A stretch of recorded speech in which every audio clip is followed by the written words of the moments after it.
ओम शांति। आपका प्रश्न है, एक्शन कॉन्शियस के बजाय सोल कॉन्शियस बनो, ये समझना है।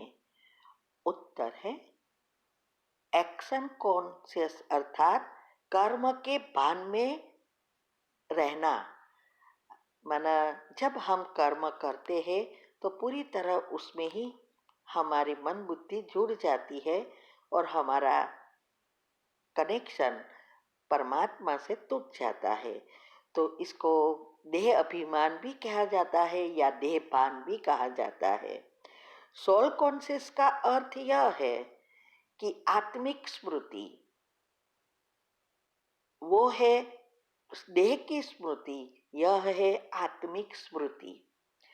तो हमें कोई भी कर्म हम करते हैं तो आत्मिक स्मृति में रहकर करना है, तभी हम अच्छे से अच्छे नए कर्म बना सकेंगे, कर्म संबंध में आ सकेंगे। तो इसके लिए जरूरी है हमारी स्मृतियाँ को बदलना, अर्थात योग की पहली अवस्था ही है स्मृति को बदलना। हाँ, कभी कभी ऐसा होता है कि कई कर्म में हमें मन बुद्धि दोनों लगाना पड़ता है, तो भी हमारी ये अवस्था होनी चाहिए कि हम जैसे ही हमारा काम फिनिश हुआ हम तुरंत सोल कॉन्शियस बन सके।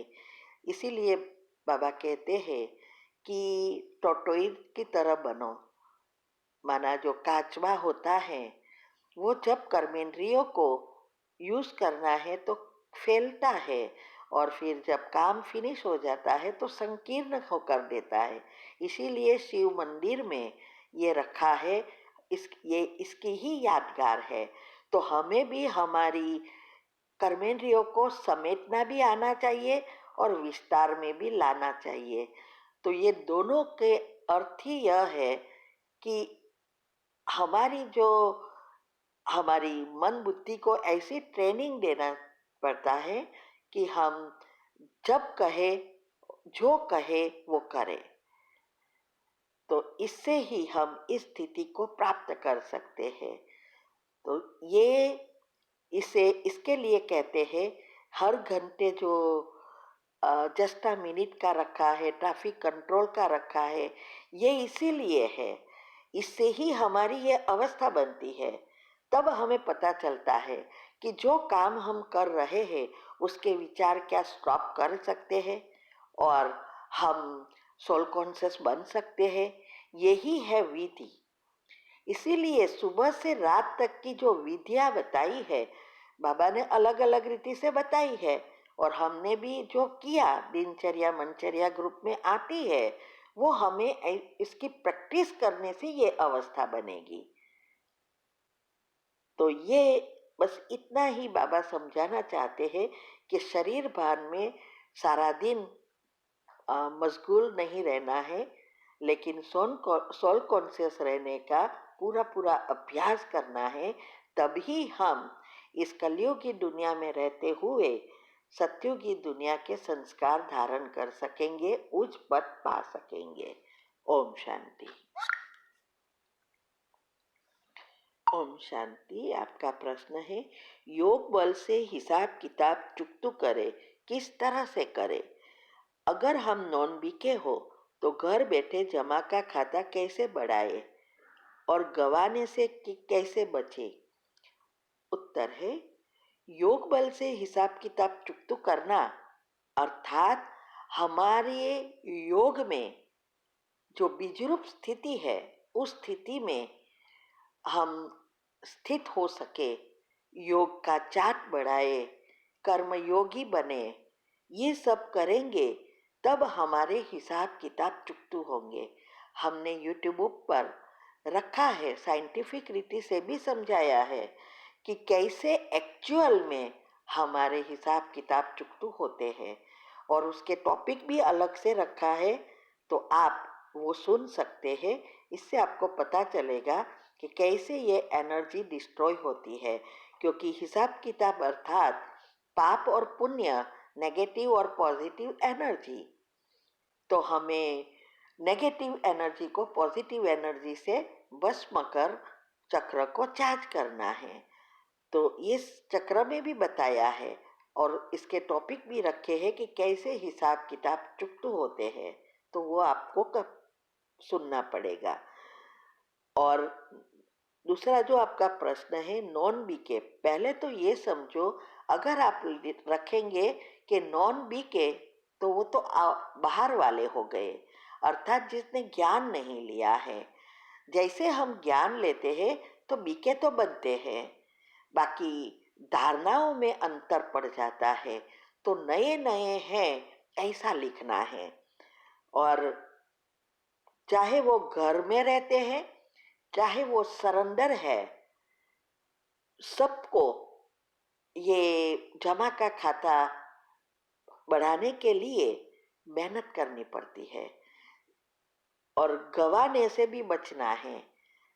जमा करने का अर्थ यह है कि हमारे एक एक कर्म पर ध्यान देना है और उसके लिए संकल्प पर ध्यान देना है। योग की पहली अवस्था जितनी पक्की होगी इतना ये सारे आपके प्रश्न के उत्तर हल होते होंगे।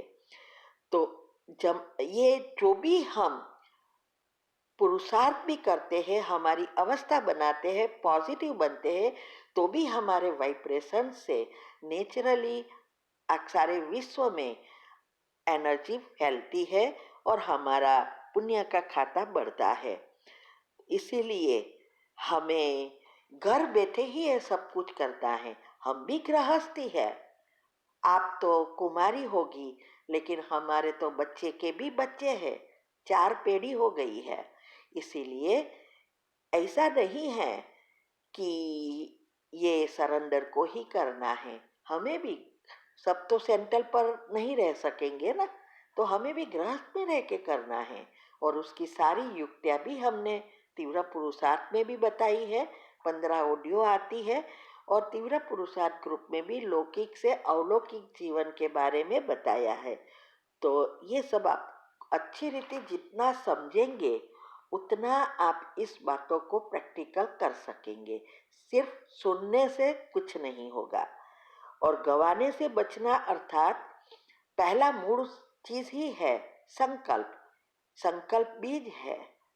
अगर हम पॉजिटिव बने तो पहले तो इससे भी हमारा समय, संकल्प, सारी चीजें बच जाएगी, क्योंकि दुनिया में सबसे महत्व की चीज ये 2 ही है, समय और संकल्प।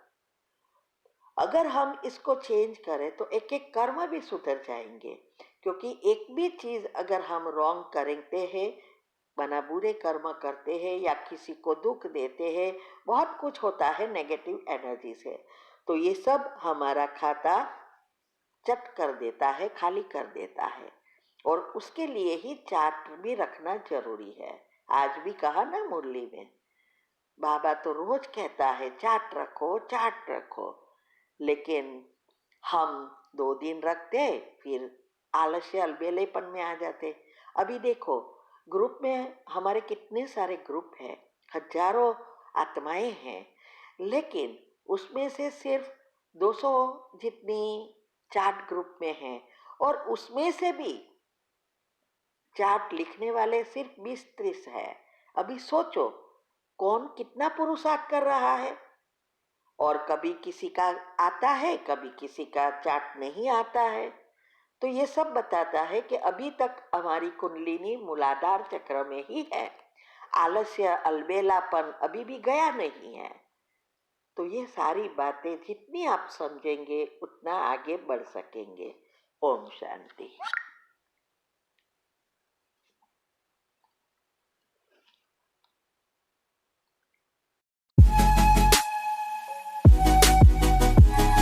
ओम शांति एवरीबॉडी।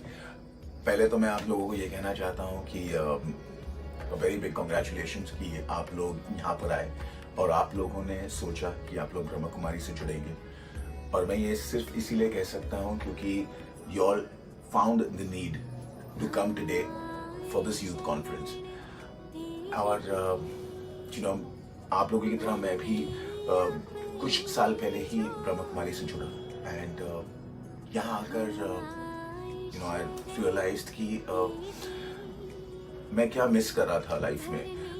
वो bit of knowledge, वो bit of understanding, and a bit of realizing that I am a part of Brahma Kumaris, because जो knowledge मुझे यहाँ से मिली है, जो ज्ञान मुझे यहाँ से मिला है, is something that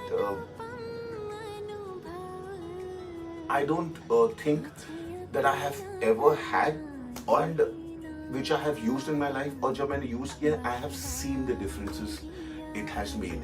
So all I like to say that best wishes to all of you all, and make the most of your life, and please keep coming to Brahma Kumaris, and I'm sure you all will see the wonders that happen in your life.